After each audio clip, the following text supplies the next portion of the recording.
everyone to the pirate adventure you've up here. Before we start, I've got one question for the group here, since you're all pirates for a day here. Does anyone know what tomorrow is? Okay, good, but it's a little more than that. You know, of all these days have, you know, it's a particular day for something. Well, tomorrow is a particular day for... Nope. Tomorrow is Talk Like a Pirate Day. Actually, I was just telling Nancy out in the hallway that the way this came about is I was going through my calendar. You know, we plan things out far in advance, and some of you know that we're talking, and we're already into 2026 right now, and booking things out. But I saw, hey, wow, Talk Like a Pirate Day. What can we do for that? On the internet, and found, you know, the rest was history. And we got in contact. It was probably what, almost 6 or 7 months ago. Yeah, a while ago, yeah. And booked them for that date. I figured they're probably going to be booked heavy for, you know, this week. We'll Talk Like a Pirate. Yeah. So I'm done talking. I'm going to talk now. All right. All right. Thank you, Kevin. Awesome. And I will say, just to caveat what he just told you, the museum, Real Pirates Salem, that I'm going to talk about today, is actually running a Talk Like a Pirates contest. So if you want, before you leave, I'll actually take a snippet of some of you saying your best pirate talk, and I'll post it online with your permission, and maybe you'll just win. In fact, there's some really great prizes as well, so I think you might really enjoy it. You know, people get into these things. Pirates are fascinating, and what's amazing about this particular story that we're going to talk about today is that not all pirates are actually Johnny Depp, so quite surprisingly. This is really a story about real pirates and who they really were, and the story dates back into the 1700s. My name is Carolyn Shapiro, and I'm actually the co-founder and the director of this beautiful museum in Salem, Massachusetts. This is a sister museum to one of the museums that you may know as well, which is the Whydah Pirate Museum on Cape Cod, if anybody's been there. It's one of the top-rated museums also on the Cape, as is the one in Salem, and it is entirely focused on one ship called the Whydah. We're going to talk about the Whydah today, and hopefully we walk away with the understanding about what the piracy era was all about, and why did pirates do what they do.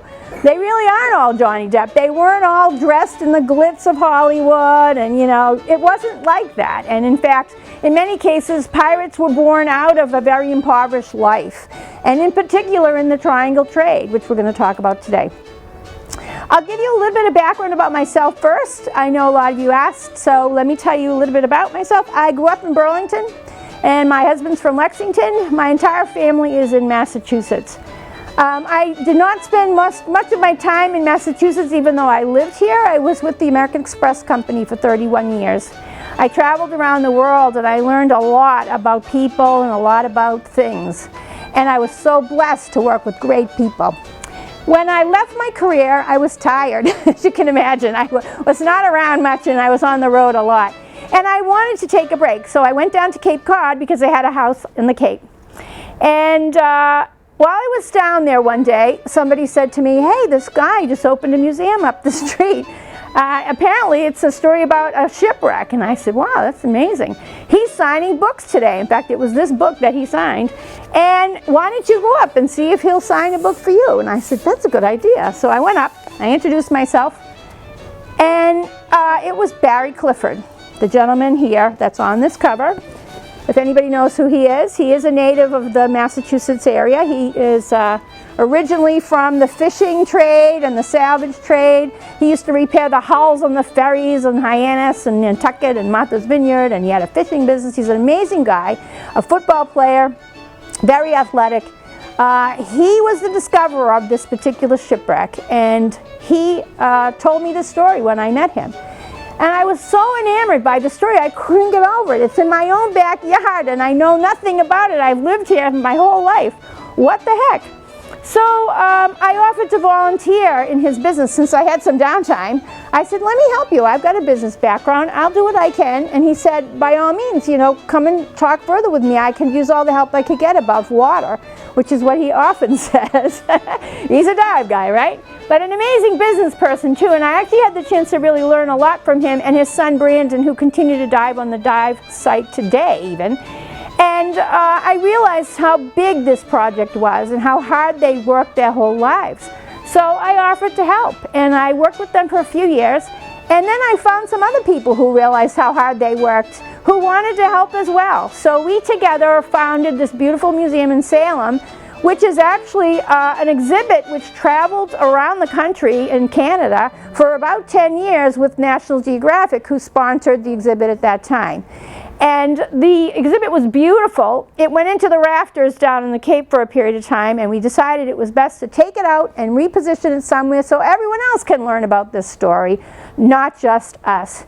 And that is the sole mission of this museum, is to help to accelerate the recovery effort of the shipwreck. It is a for-profit museum, but truthfully, it's a labor of love. It's all about trying to help these guys to recognize the fruits of their labor all these years. So that's what I'm going to talk about today, is what is that fruits of the labor? What is the Whydah all about? And I will give you that story and take some questions at the end. Okay. So, what is the deal on the museum first? Well, we opened in April of 2022, just following the pandemic. What a horrible time to open a museum. But the great news is that the people that actually built this museum are people that build these huge world-class exhibits around the world, like Tutankhamun and the bodies and Cleopatra. And they actually had some downtime, and they came back to Salem and reinstalled this particular exhibit on Derby Street, the historic Derby Street waterfront in Salem, if anyone's ever been up that way. We're along the waterfront where Pickering Wharf is located, the House of the Seven Gables at the other end of Derby Street. There's just as much maritime history in Salem as there is witch history, and a lot of people don't know that about Salem. So that's one of the reasons why we are there. We're actually located in a park which is called Charlotte Fortin Park. This is actually what the exhibit technically looked like when we started. It really had nothing in it. As you can see, the rooms were gutted, and these fantastic people came in and they repositioned everything, and it became a world-class exhibit again. It's one of the highest ranked exhibits in Salem. And it's not even 4.5 years old already, and the same with the Whydah Museum down in the Cape. This is Fortin Park. Speaking of maritime history, Charlotte Fortin, if anybody knows who she is, Charlotte Fortin Grimke is actually a very famous alumni of Salem State University. She was the first black woman to teach in Salem, and she was from an abolitionist family in Philadelphia whose family sent her to Boston to school at a time when this was not the case for many black people. And so she became very famous as a very, very going woman and an amazing teacher. And she has other relatives, we believe, in the Salem area that may actually be connected to her, and we're doing some research around that as we speak. So the Fortin Park is actually an amazing place to begin with. It has a beautiful statue in her honor with a dove on her shoulder that is in front of the museum. And what's rather ironic about this is that that park is actually a park about a free black woman. And yet the museum is the story about, in part, the origination of people in the slave trade. However, what's interesting is this is a story about freedom of people from the slave trade, and that's what we're going to talk about today. Briefly, the museum here is open today, 10 to 5, in the holiday of Halloween. The whole month of October it opens late.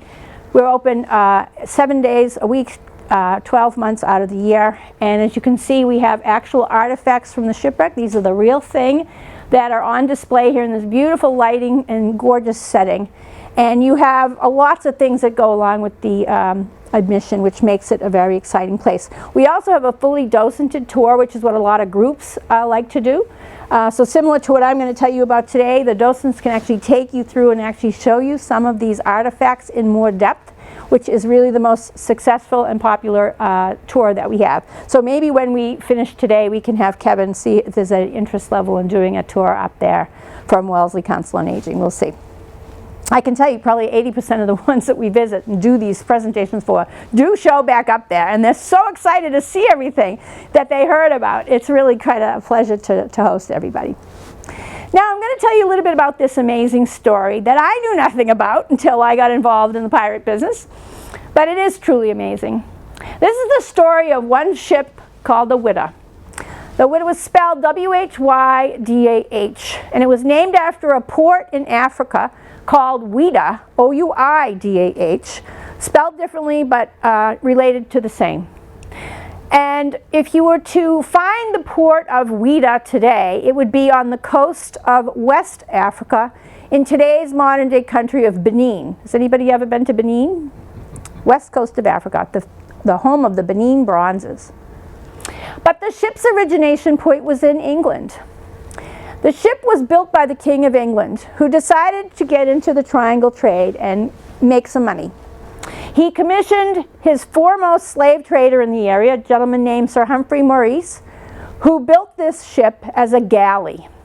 And a galley is a ship that has two forms of propulsion. You can actually row it into a port in the event of a storm, for example, or you can sail it in the open ocean. And you can see a picture of it right here.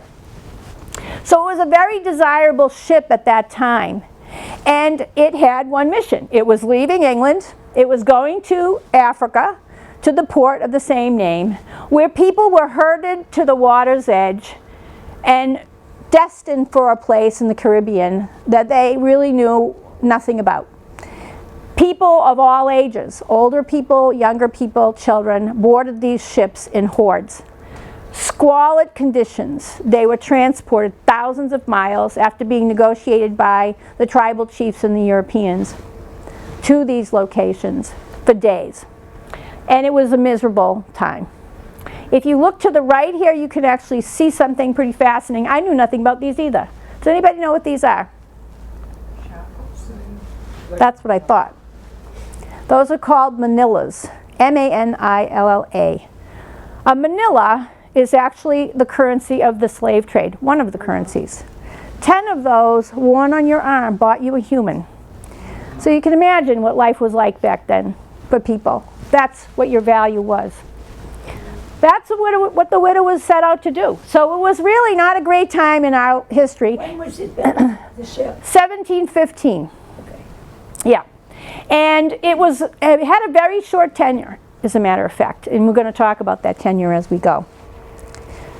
Now, life on the ship actually wasn't so bad if you weren't a slave, and you'll find that out later, because there was a lot of goods that were collected throughout history of the ship's departure.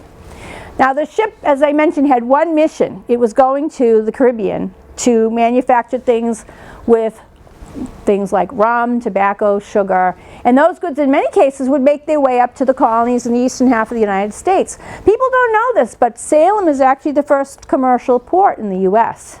It's not Boston, it's not, New York, it's Salem. So a lot of pirate goods and a lot of pirates and privateers circulated in that area of northern New England.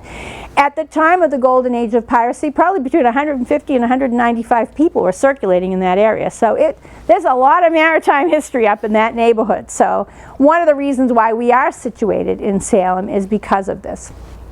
Now, as the ship was doing its thing, boarding all these people and transporting them in these horrible conditions, back in England was somebody else, and he was totally unconnected to the ship at this point. His name was Sam Bellamy. Sam Bellamy was a British naval sailor. He was about 26 years old, and he had just been left penniless in the docks of the British Navy. And man, was he angry. He was angry because he had no career. He had just been dumped there. He had no money. He probably almost lost his life. He really had no future. And he felt slighted by his own country, who he had provided service to. So he decides to leave England and come over to Cape Cod. Why was he coming to Cape Cod? Well, because coincidentally, his relatives owned a tavern at the time on the Cape that he wanted to come over to see, and he wanted to spend some time regrouping his life, if you will. So Sam Bellamy, at this point, knows nothing about a ship called the Whydah, which is over in the other part of the world. He leaves England, and he comes to Massachusetts. And he's hanging out with his relatives, and of course he meets the love of his life, a young woman named Maria Hallett. Now, if anyone's ever been on the Cape, you know that the Halletts are still all over the Cape. If you go to Route 6A, you find the Hallett soda fountain. You find Halletts in the funeral homes, in the grave sites. They're everywhere. The Halletts had a lot of land on Cape Cod, and their daughter was forbidden to marry Bellamy, who he fell in love with. And the reason was probably because they didn't know who this person was, and he probably didn't have much money. But Maria herself was considered a very lovely woman. Young, probably 15 or 16 years old. She had, and I quote, hair the color of corn silk and eyes as blue as the deeps of Gull Pond down in the Cape. That's how she was described in the primary source documentation that Barry and his family and the research team have been reviewing. So, of course, they want to get married, but the family doesn't want them to get married. And this is actually what prompts the journey into piracy. Now, Sam Bellamy at this point isn't really the raucous pirate that you'd think a pirate would be. He really doesn't want to necessarily be a raucous pirate. He really just wants to find a dowry for his fiancée. And at the advice of a friend of his named Palsgrave Williams, who was a native of Rhode Island, the son of the Attorney General at the time, who was a learned guy, of course, he says, listen, Sam, there's money all over the shores of Florida. The hurricane fleet of 1715 is just sunk down there. I'm paraphrasing, of course, not in English dialect. But there's plenty of coins all over the beach. We should go down and find this dowry for your fiancé down there. And there's lots of stories that Barry and Brandon Clifford have been recounting and recovering about the journey that got people down into that area, where they didn't actually find what they were looking for in the hurricane fleet. But they did find eventually in the Caribbean lots of pirate activities and lots of people who are interested in joining forces either with countries as privateers or as outright pirates to basically secure their fortunes and their futures. And Bellamy himself is actually in the Caribbean, and he realizes there's a lot of people that are leading the same type of life that he had. Impoverished, not a lot of money, really kind of looking for the next life that they have. In fact, people in the merchant trade ships down that he would bump into really didn't even have the same religious beliefs as each other between them, or even have the same languages. So it was a rather unusual, group.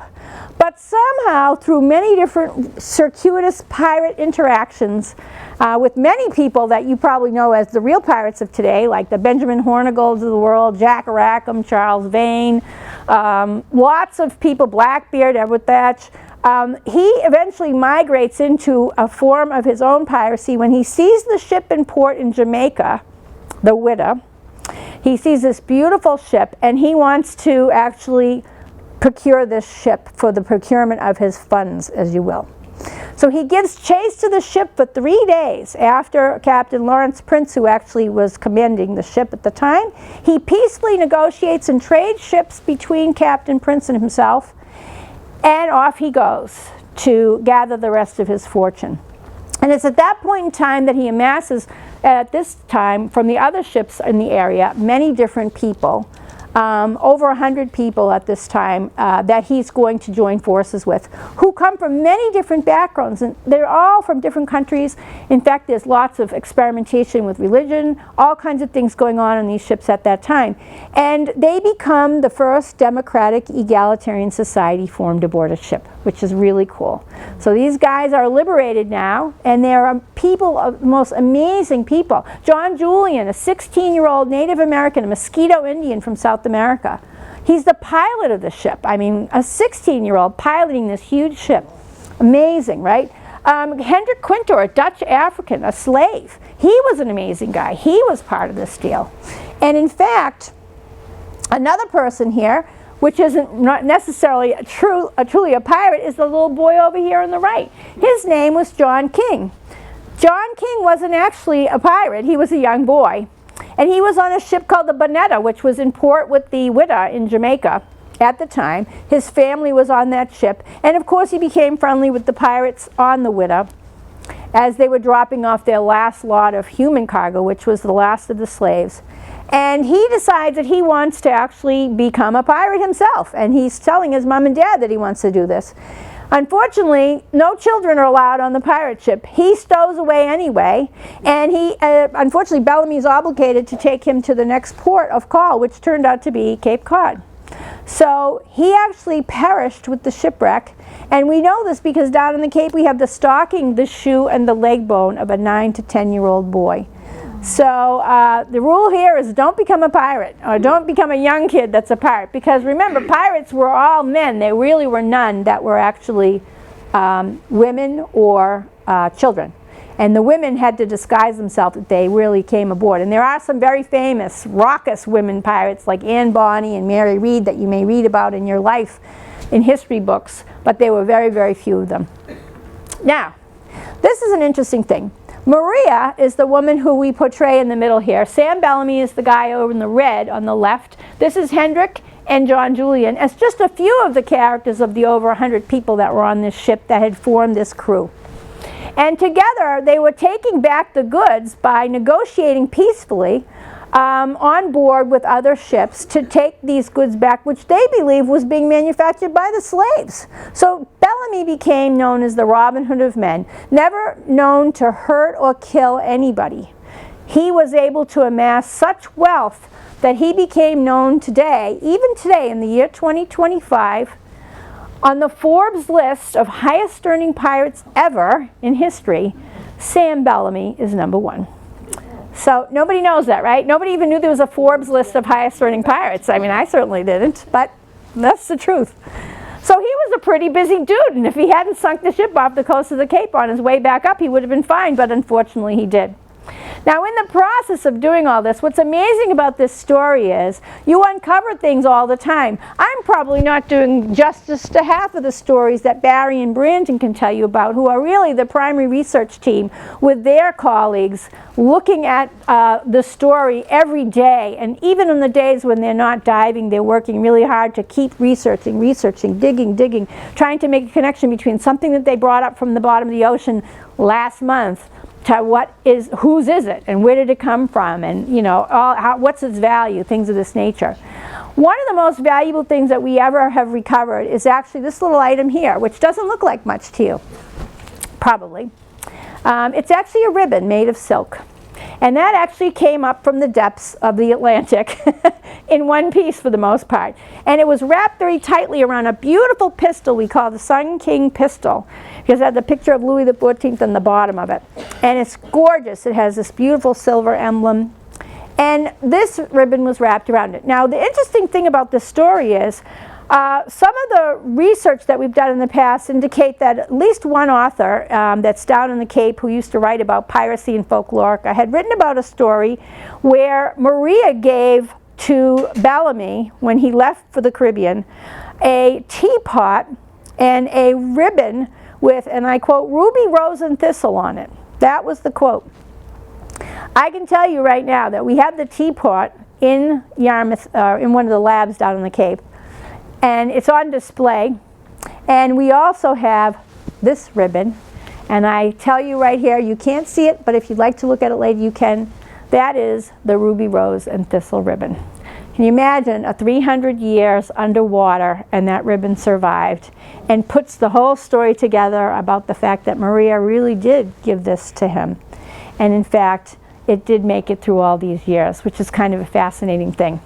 And we find lots of things like that on the bottom of the ocean that come up every year. Lots of stories about everything that we find as well, that we are so fortunate to have Barry and Brandon and their teams to go around and to talk about these things and to teach this to others.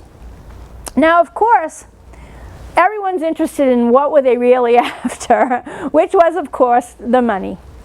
Here are just a few of the coins out of 200,000 artifacts which have already been brought up from the bottom of the ocean after the 40-year time period, most of which are right here on the Cape, some of which are in Salem, like these here. This is interesting in its own right. These are actually pieces of 8. You know, the origination of the term, pieces of 8. You didn't actually have, you know, a nickel, a dime, or a quarter when you walked into a place to buy something back then. You had to cut and weigh your silver, and that's what the origination of the piece of 8 was. 8 real, 4, 2, 1, 1/2. Little ones called the cob. And that's what the real term comes from. So you hear that, of course, in Pirates of the Caribbean or wherever else, but that's actually where it came from. And you know, a lot of people ask about this this stuff because they want to know how valuable it is. Well, I can tell you it's priceless because the Whydah coins are not in circulation. They're too valuable. But it's really, really exciting to see them because when you look at them, you think, wow, this is what pirates were actually after 300 years ago. And every single one of those coins probably tells a story. Interestingly enough, I actually brought something for you to see. Now, as I mentioned, the Whydah coins are priceless, but you remember this is at the time of the golden age of piracy. And at the time, the hurricane fleet, which sank off the coast of Florida, was part of that.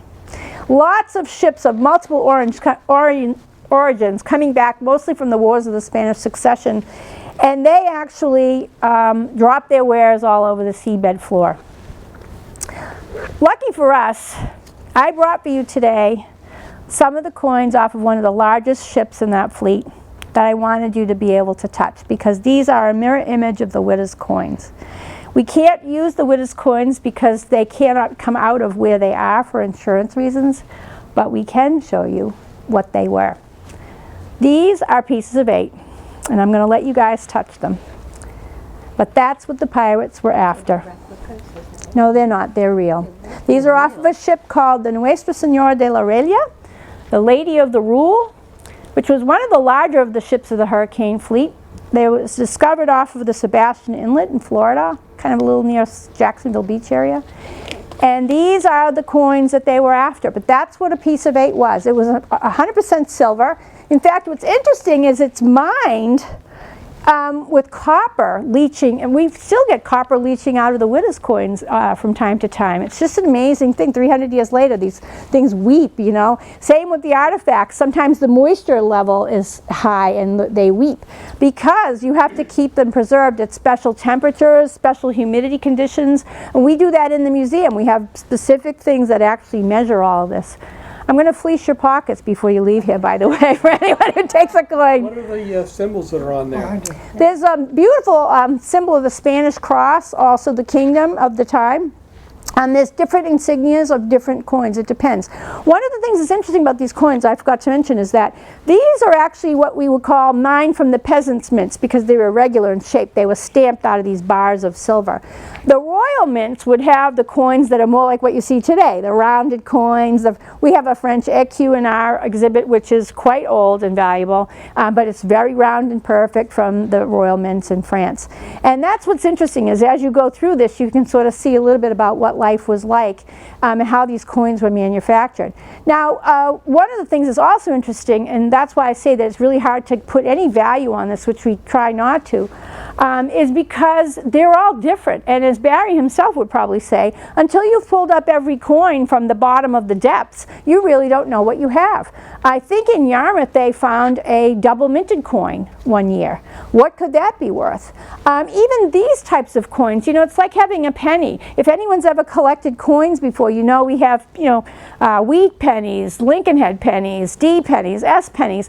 You know, they're all different, and depending on the year or the markings, etc. So it's really hard to put a value until you've really seen everything that you have. But I can tell you that in the old days, this treasure would have been valued well over 140 million by Bellamy himself. So it gives you an idea of how much it really could be worth today. We have lots of things that are out there, like this beautiful copper nail, which is kind of cool. Oh, wow. Yeah. It came right out. We have things like this. This is actually a fishing weight. Fishing. Remember, they couldn't do much on the ship all day but work, so there was a lot of activity. I'll bring this around so you guys can sort of see it. This is actually made of lead. It's a fishing leg. Yep, fishing weight. A weight. Yep, that's what they would use to pull up their food source. Cool, right? Yep. It's the little Definitely. guy. But this is life 300 years ago, guys. And you know, funny, we still use fishing weights like this even to this day. It's sort of ironic, right? Yeah. See them? You want to touch them? So the 140 million comprised, you mentioned 140 million, which is that? That would just be coins. But it's hard to, that's only a hypothesis of what Bellamy had. There's no way to put a value on these coins today. There really is, it's impossible. Put a head to it, yeah. Yeah, well, thank you for your service also, sir. Thank you. My dad also. Why would the in ship Air be Force. carrying coins? They were trying to pull back the coins that came away from the Wars of the Spanish Succession and all of the goods that were out there. And they were trying to bring a dowry back, in this case, to Maria. Did they ever marry? Now that's where it gets interesting. So Got more money to spend it on a different girl? think about it, right? The guy's loaded now. He's got everything he could possibly want. He's got a band of merry men, right? He's coming all the way back up. They probably take a few more ships along the way. And again, he was never known to hurt or kill anybody. He was an expert negotiator. He would trade ships, take the next ship and all the goods and go to the next destination with the intention of bringing it back to the Cape to marry Maria.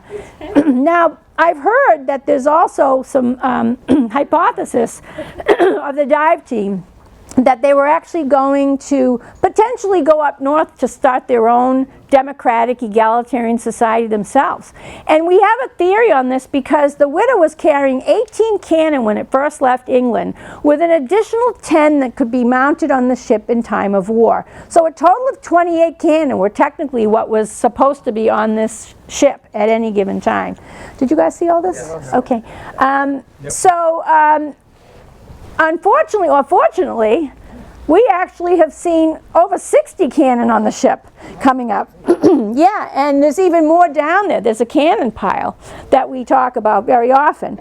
So the question is, what are they doing with all those cannons? Well, we think it's because they were going to amass the guns to start their own democratic society. And that's what we believe was happening. And so it's not surprising. Yes? You mentioned the hurricane fleet. Yes. What is the hurricane fleet? So remember, back then there was a lot of warring going on, particularly for control of the colonies here. And the ships that are part of the hurricane fleet were mostly the Spanish galleons that you read about in the history book, that were on their way back from the Wars of the Spanish Succession, headed back to Europe with all of their goods. And that's what sank off the coast of Florida. So the Whydah was not down there, but the Whydah was part of the same genre of ships. And in fact, there are many people down in Florida that still try to recover the hurricane fleet's contents. There are whole societies of divers and dive teams that are still looking for these shipwrecked contents, many of whom can sell them or will sell them, most who will sell them. In the case of the Whydah's contents are not for sale. I was down in St. Augustine recently at the St. Augustine Pirate Museum, which is a beautiful museum, and they told me a gentleman down there had a coin from the Whydah. I said, I got to go see this. So he wasn't open that day, but I gave him a call and I asked him how he got a hold of the coin. And he said it was from an early investor in the Whydah project, which was true. There were a few that were out there circulating. And he said, when I bought it, I spent, I think it was like $10,000 for that coin. So you can imagine, this was like in the 90s, you can imagine what it must be worth today. I can't even imagine. So it's really amazing to see the genesis of these beautiful artifacts. And some of them are so stunning. I mean, we have a piece of gold that is Akan African gold in the museum. It's also on site at the Whydah Pirate Museum on the Cape, and there's several pieces of it. It is the most beautiful beads that you can see in gold. They don't even make that type of craftsmanship anymore, and I think it was the Dallas Museum that had it, a Dallas Museum of Art maybe, that had it, and they liked it so much they kept it for a really long time because this display was just incredible. And we're really fortunate to be able to see all this even today. Yes? How does the museum get to own the artifacts and not the state? That's a very good question. We were just talking about that earlier. The museum doesn't own the artifacts. The artifacts are actually sort of in trust by the Cliffords, who are taking care of them right now and preserving them. The public record that I know of, and also talking with everybody, is that they won't be sold. The Clifford family's made a pact that they won't sell them anyway. This is part of keeping the story all together. But the way that this ruling, I guess back in the 80s probably, that was undertaken by the state was to try to protect these types of shipwrecks, because there weren't that many laws protecting international shipwrecks at the time. And my understanding is that if you read anything online, that You really can't sell it until you have 100% of the contents recovered, which is probably never going to happen in our lifetime. As I mentioned to you, there's only 20 to 25% of it recovered now. But even if they did, the state would have a claim on it. So that's sort of the way it goes today. But right now, the work continues to try to keep pulling this up. By my understanding from the Cliffords, the wreck is right now spread over about like a 4 to 7 mile radius in the Cape after 300 years. So every year that the storms come in here, and it's every season, both in the spring and the summer and the fall and the winter, this wreck gets beat up. And so the whole idea is to try to keep speed, recovering everything as quickly as we can so that we don't lose anything. And that's really what this particular story and our story is about. This is actually one of the cannonballs that came off of that same ship. I'll share it with you guys so you can see it. This is a 3-pound shot made of iron. It's pretty heavy. You can actually touch it if you want. You can see, I'll put it in your hand. Wow. It's heavy, right? It is heavy. But this is what life was like back then. These are real pieces that came off the shipwreck, right? So it's pretty cool. There's a lot of weight for the ship itself between all the Yes, coins. that's right. So And how does it stay afloat? that's a funny thing that you should say that, because there was ballast also, ballast stones that we used, you probably know, on many ships just to remove weight when they were in ports. But this ship was, of course, very, very heavy. One of the things that's really interesting about this, though, is I didn't tell you, a lot of people ask, how did this shipwreck get found? And this is one of my favorite stories from Barry. He said that there was, years ago, at that time when the ship was sunk. Oh, I didn't get to tell you the story. Wait, I got to tell you what happens. You were asking about did they get married. So let me finish that and I'll continue on. They make their way all the way up to the Cape. And in fact, I recently heard from Brandon himself that supposedly there was actually a hurricane or a storm in the Carolinas, and the ship's mast, the main mast, was weakened. And he told me that, in fact, they were so excited that they repaired the mast to come back up to the Cape that they acted out a play aboard the ship, which was interesting. And I actually think that this might have been the reason why the ship actually sunk and wasn't as successful in the Cape. They get all the way back up here. They're going to pick up Maria. They're going to get married. He's got all the money. He's got this band of merry men now. They're going to start their own democratic society. What could go wrong? A huge nor'easter wipes the ship out the night before they dock. Yeah, it slams into a sandbar, and the mast broke in half, and just about everybody perished and sank in the water. Was that on the Cape? On the Cape. Not more than, I think it's 1,500 feet or so off the shoreline of the Cape Cod National Seashore. That's where it sank. 1717, it was in the spring, April 26th. And it was cold. Yes. Oh, deep is it? Yeah. That's interesting you should say that. Probably not more than about 20 feet, maybe 20 to 30 feet. Wow. Yeah. They could have swum it if they knew where they were, but it was in the middle of the night and they didn't know. And everyone went into the water, and going back to that story, a few people probably waded ashore. And the reason we know this is because at the time that the ship sank, the governor in the state of Massachusetts was a guy named Samuel Shute, S-H-U-T-E.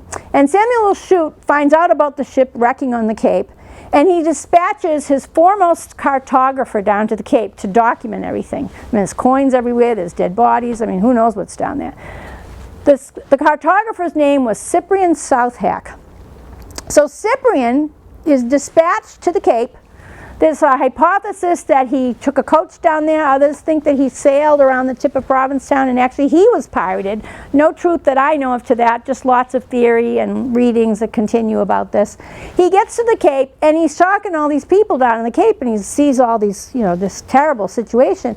And he asks the questions, like, what happened? What happened? And, some of the dive team I know have said there's a lot of hypothesis that maybe some people, waded ashore with their pockets loaded with coin, knocked on Samuel Harding's doorstep, handed him a gold piece and said, "You never saw me have a nice life." Because at that point they would have been tried as pirates. But in all likelihood, a lot of them did perish. And what they did say, the locals did say, and what Cyprian reported back to Governor Shute in his writings was, the ship went bottoms up, and the riches with the guns will be buried in the sand. That's what the quote is. The ship went bottoms up, and the riches and the guns will be buried in the sand.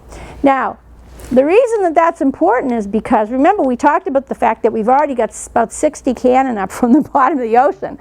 That's a big cannon pile of stuff. And there still is a big cannon pile down in the Cape that they continue to work to recover. So that's the theory right now, is that maybe the goods and the ballast, it was so heavy that when the ship went bottoms up and fell, that the cannon pile fell on top of every man's share, stored equally in bags. And that's actually where everything really else on the shipwreck might be. And every year they go down and they try to recover these things, you know, and look where they were last year, this year. They use something called a pounder, which is this big cement block that goes down in the water, and they measure distance with tape measures and create a matrix, and they try their best to recreate the steps and find the new places to work. But the journey is incredibly difficult to do this, as you guys know if you've ever been out on a boat on the Cape, especially right after a storm. It's miserable. Mungweed, cold water currents, big fat great white sharks that are circling all the time in the area with you. It is not a dive for the faint of heart. So these guys have to be in tip-top physical shape, which they are, and they also have to have a love of the story. That's what keeps them going, to try to find the truth in the story. And that's why we're here, is to try to tell everybody what we know about the truth in the story, in hopes that everybody can try to, you know, sort of help us to proliferate that story. Now I have one more item that I'm going to show you, which is kind of cool too. This could be anything from a hook of meat to a hook pulling up something on a ram's head pulley. We don't really know. But what's interesting about this is this was also recovered off the Senora. Also would be similar to what we saw in the Whydah, and we have some of these on the shipwreck. This is the yellow tag from Florida that actually legitimizes the shipwreck's item.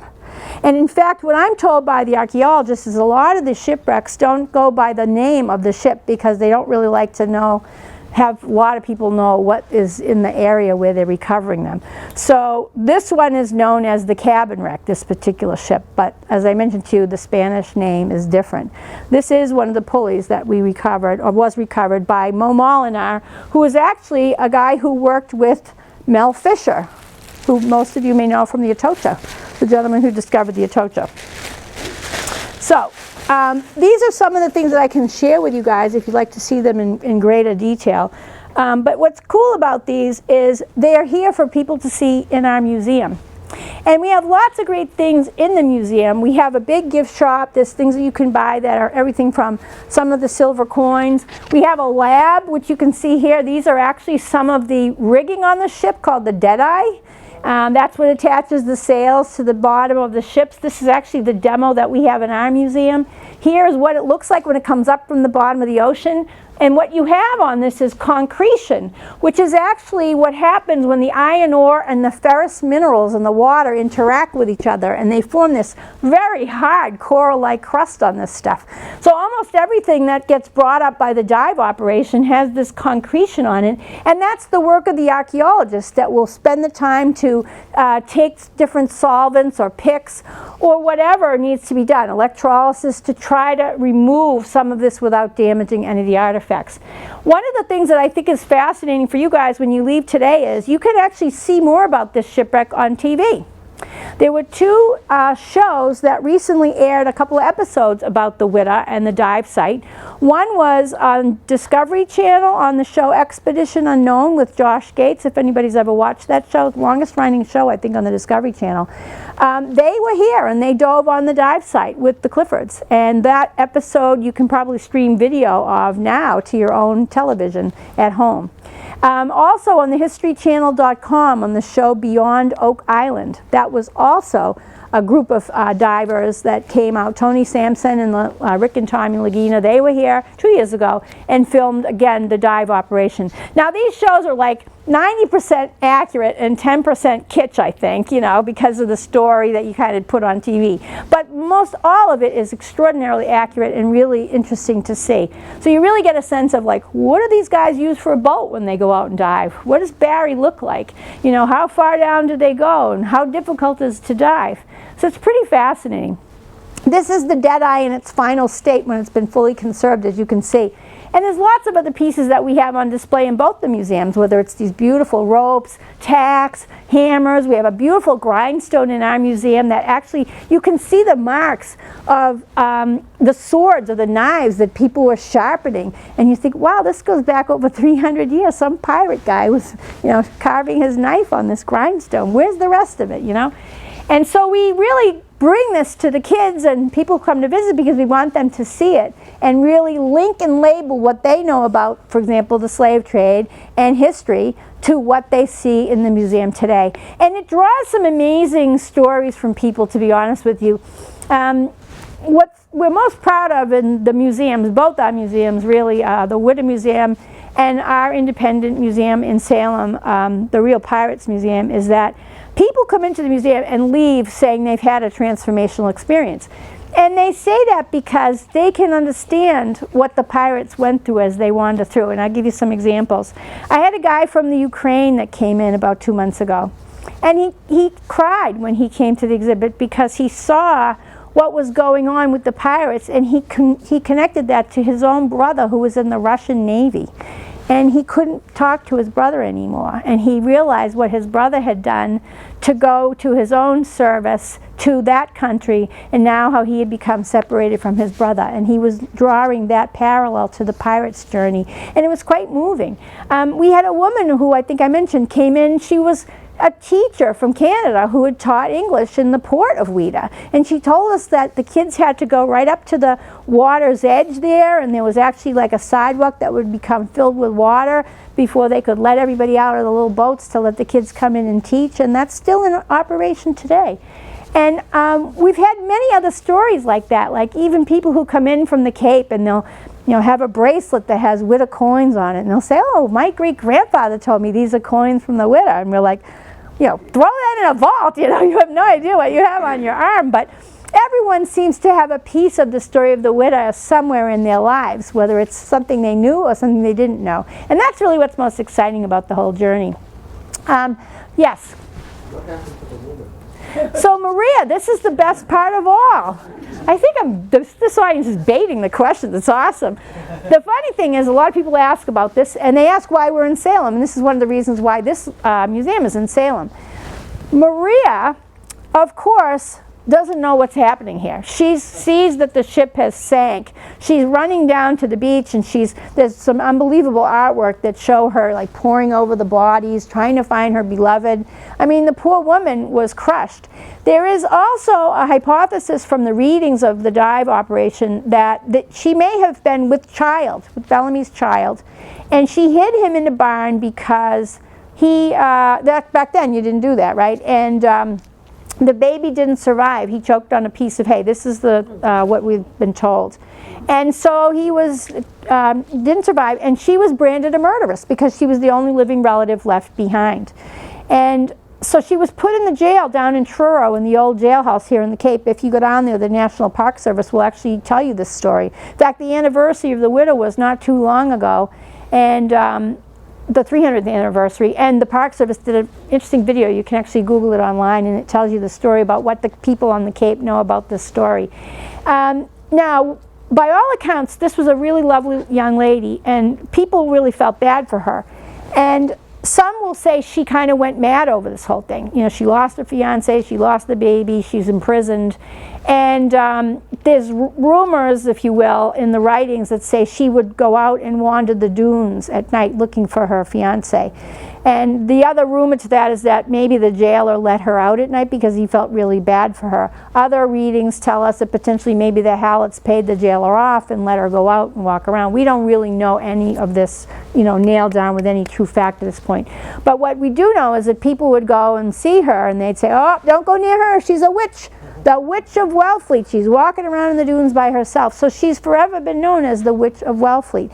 Yet another young woman persecuted in the Puritanical Society for her actions. So another interesting reason why Salem folds into this. First port in the country, witch history with Maria, and also the infamous Cotton Mather, the preacher in the pulpit in the witch trials who's preaching the evils of witchery. also, years later, finds out that the pirates are in Boston in trial, and he goes running down to Boston and preaches the evils of piracy on the pulpit of the pirate trials. So he also has a role in this as well. Again, another interesting crossover of Salem. By the way, there were some gentlemen who did survive the shipwreck. I believe it was 8 in total, 8 or 9, 2 of which were from the Whydah. One was Thomas Davis, the carpenter, who they claim was being press-ganged into service for his skills, and the judge let him go. And the other one was that young guy, John Julian, the Native American. You'd never hang a Native American back then, but what did they do? They sold him to John Quincy Adams's great-grandfather. They didn't know what to do with him.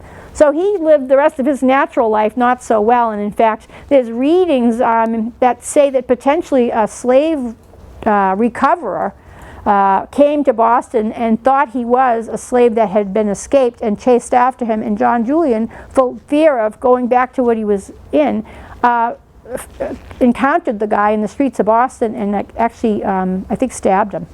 So he died. And so he went back to prison and didn't end up much better off in the end. And the other person, as I mentioned, was Thomas Davis. But the other people were tried and hung, and that was the end of it. So when you flash forward to today, what you see in our Discovery Labs is actually the recovery of all of that stuff. You know, all of the goods, the rifles, the coins, all kinds of things that are coming up every year on the shipwreck. And that's why it's really important for us to accelerate it, because we really want to make sure that these guys can get as much of this as they can, you know, in their lifetimes. And it's a tough road. It really is a tough road. So that's how it all ended. And the most important thing in all of this, I think, goes back to Barry, who's just an amazing person in his own right. And he and his son, also another amazing person, steadfast in their desire to really learn as much as they can about the shipwreck, tell us often about a story that prompted them to actually do this to begin with. Barry was friends with a family in Martha's Vineyard, where he had, I think, a fishing business. And he would go there for Thanksgiving dinner.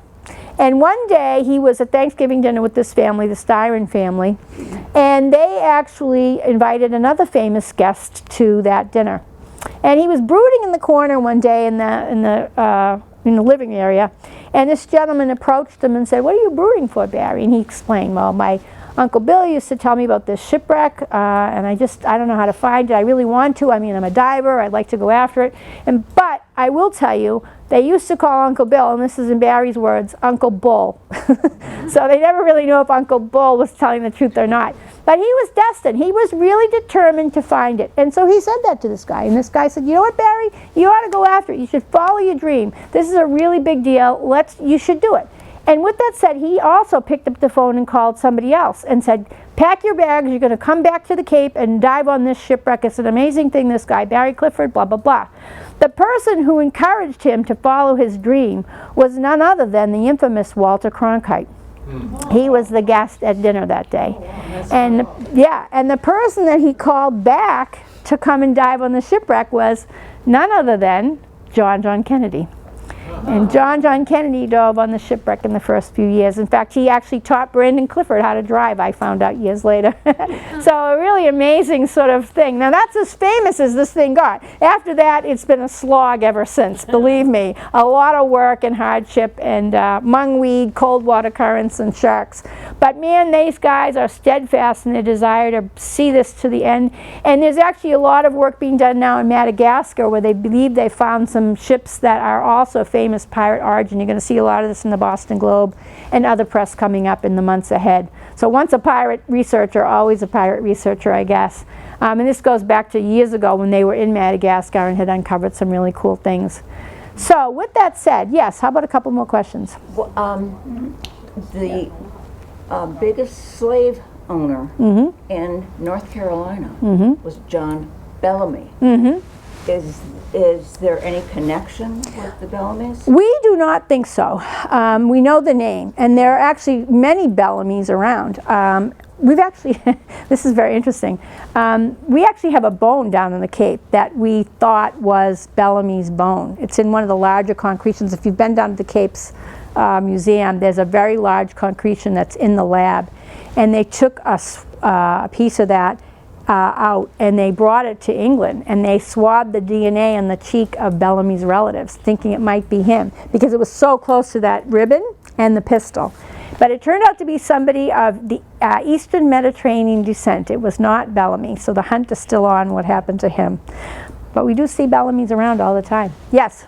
How many ships were in the hurricane fleet that were sunk? I don't actually know that number, but there were dozens. I do know that.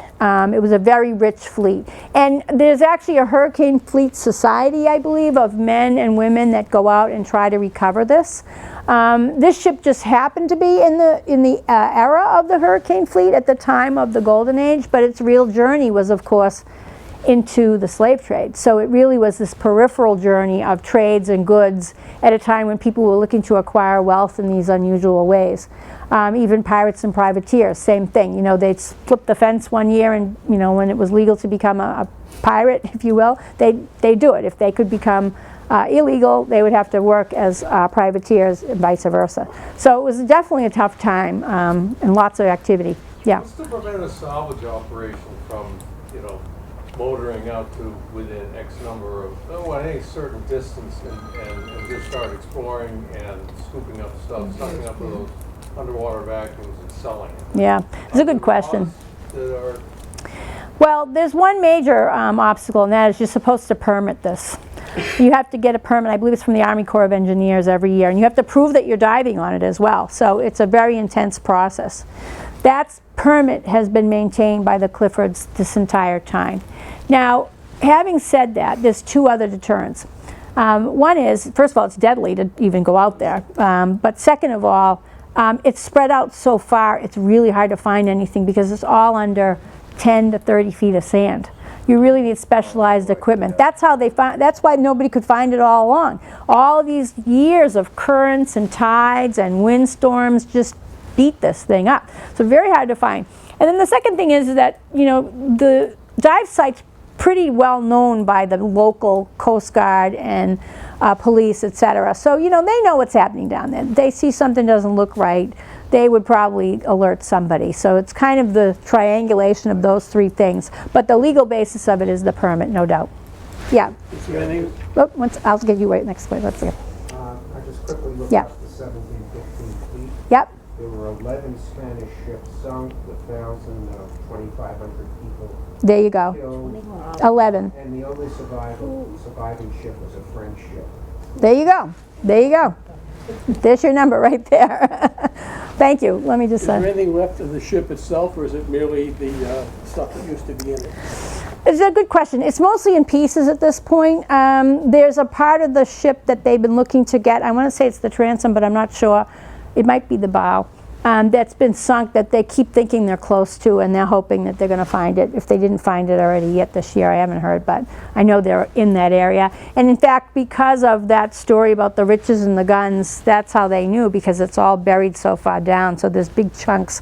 But it is spread out quite a bit. Those manila bracelets that we were showing you earlier, they weren't discovered until like 2018. And it was because they were able to take a smaller boat into a smaller lagoon area off of the coast of, I think it was Wellfleet in Orleans, and they found these right on the top of the sand, like they'd just been dumped out by the barrel, you know, and it's really amazing. The other thing that's a really amazing part of this story, which I didn't get to tell you, is this is my personal thing that I'm looking at now, is there is a theory that the Whydah may have burned. We don't know. But there's a barrel of nails that is down the Cape, I think there's more than one, that's in a water bath right now, a shower. And that barrel of nails is petrified, but around the base of the barrels is black char. And there's a thought that maybe the Whydah had an oil lamp that tipped over on the deck maybe in the storm, and that's what actually ignited the ship to burn, and that's why it sank. More than likely, it was just a nasty storm, and the mast really did break down, and that was the end of it. But sad. They use modern technology to penetrate below the sand and so on? Yeah, they do, to the best that they can. But one of the things you have to be careful with is the environmental laws now. So everything they do is very, very careful. These guys are models and trying to recover this in an eco-friendly way. Years ago, they used to use something, in fact, it's in this book, called a mailbox, which was like a giant jet engine that he and I think Mel Fisher used to use it too. They would hang it off the back of the boat, and it would just blow a hole in the sand very mercilessly, and they would recover everything. But now you can't. And everything is usually, like I said, 10 to 15 feet below in the sand layer. Can they tell on the coins, like that they're, if you find a coin, how do you know it's from that ship? Yeah, there's a question about if you find a coin, how do you know it's from that ship? Well, there's not too many ships like that that would sink here. That's one of the reasons. There's very few that would have that type of coin in the area. But also the research. They look at things like the content of the coins, the markings on the coins. And because the ship was authenticated, this is what makes the ship so amazing. The ship's bell is what authenticated and validated this pirate ship. Until they found the ship's bell, when Barry was out there every day, he would find a spoon or a coin, and people go, "Oh, that's great, Barry, it looks good," but you couldn't really tie the two together. But then one day, they found a big concreted mass, and inside that concreted mass, they started to carve out what was a W, an H, and the rest was history. It was like the shot heard around the world, and that's how they knew. So this is indeed the only fully verified pirate's treasure ever found in the world at this point in time. So it's pretty amazing. Where's the museum? You said that Bellamy was a wonderful negotiator. He was. Okay, so what does he have to give? Okay, he says to the Spanish, "I want the gold and all this stuff on your ship," and what does he? So what he basically would say is he would make, sometimes he would do it under threat. He would basically be taking back the goods of the rich, that were being transported. So it was a aggressive takeover, but not to kill or hurt. And he'd get a lot of guff, but under threat, he would take this is the mailbox, by the way. I'll let you guys see that if you want to. And under whose authority? His own. There was no, that's the difference between what the pirates were doing versus, let's say, privateers. Yeah. And I was just going to ask, the museum in the Cape is in West Yarmouth. Yeah. It's the old Zooquarium. If you know the Zooquarium years ago, which had a big arena. It's right on Route 28. It's a big museum. But you can see a lot of the work being done on the artifacts down there. And we have a lot of the artifacts in Salem already, taken apart, which is pretty amazing. Yeah. Any other questions? It's an amazing story, right? Who thunk it was right here in your backyard? So, that's the purpose. The purpose here is to teach everyone about this amazing story, and of course, to encourage you to come and see both of the museums and learn about it for yourself. It's just staggering, and we're so fortunate that, these guys have decided to keep this all together, because otherwise we'd never be able to learn anything. And so it's up there, it's for your seeing, and we hope that you'll come and visit it. And of course, if you would like to see any more of the treasure that I brought, you're welcome to come up as well. So thank you guys. Appreciate it.